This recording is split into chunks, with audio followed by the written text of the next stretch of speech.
امام کے پیچھے سورہ فاتحہ پڑھ سکتے ہیں؟ نہیں۔ اس کی وجہ یہ ہے کہ رسول اللہ صلی اللہ علیہ وسلم نے ارشاد فرمایا من کان لہ امام فقراءۃ الامام لہ قراءۃ، جس کا کوئی امام ہو تو امام کی قراءت مقتدی کے لیے کافی ہے۔ صححہ الالبانی، علامہ البانی رحمہ اللہ نے اس حدیث کو صحیح قرار دیا۔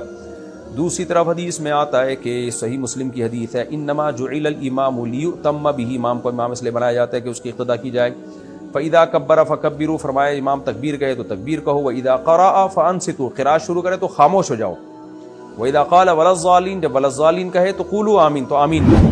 تو حدیث میں بتا دیا کہ امام نے کیا کرنا ہے، تمہارا کیا کام ہے۔ امام کا کام ہے قراءت کرنا اور تمہارا کام ہے فاتحہ کے بعد پیچھے سے آمین کہنا۔ اسی طرح قرآن میں آتا ہے کہ وَإِذَا قُرِئَ الْقُرْآنُ فَاسْتَمِعُوا لَهُ وَأَنصِتُوا لَعَلَّكُمْ تُرْحَمُونَ، جب قرآن کی تلاوت کی جائے تو خاموشی سے سنو تاکہ تم پر رحم کیا جائے۔ اور یہ خطبے کے بارے میں بھی اور نماز کے بارے میں بھی ہے یہ آیت جو ہے۔ تو ان دلائل کی روشنی میں، اور بعض صحابہ کے بھی سخت فتاوی ہیں اس بارے میں، عبداللہ بن مسعود رضی اللہ تعالیٰ عنہ کا، تو ان کی روشنی میں وہ حدیثیں جن سے ہمیں امام کی قراءت کا جواز کا پتہ چلتا ہے، یہ حکم کا پتہ چلتا ہے، تو وہ حدیثوں میں تعویل کی گئی ہے، ورنہ یہ دلائل زیادہ مضبوط ہیں۔ تو یہ دلائل زیادہ مضبوط ہیں، لہذا اس کے مقابلے میں جو حدیثیں ہیں وہ یا تو سند کے لحاظ سے کمزور ہیں یا وہ واجب التاویل ہیں۔ واجب التاویل کا مطلب جیسے ایک حدیث میں آتا ہے اقرا بہا فی نفسک، جب امام کے پیچھے ہو تو اپنے دل میں پڑھو۔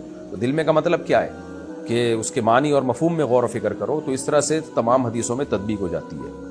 اور یہ جو حدیث ہے لم یقرأ بفاتحۃ الکتاب لا صلاۃ لمن لم یقرأ بفاتحۃ الکتاب، جو فاتحہ نہیں پڑھتا اس کی نماز نہیں ہوتی، تو پوری حدیث یوں ہے من لم یقرأ بفاتحۃ الکتاب فصاعدا، صحیح مسلم میں الفاظ ہیں، جو سورہ فاتحہ نہیں پڑھتا اور آگے تلاوت نہیں کرتا اس کی نماز نہیں ہوتی۔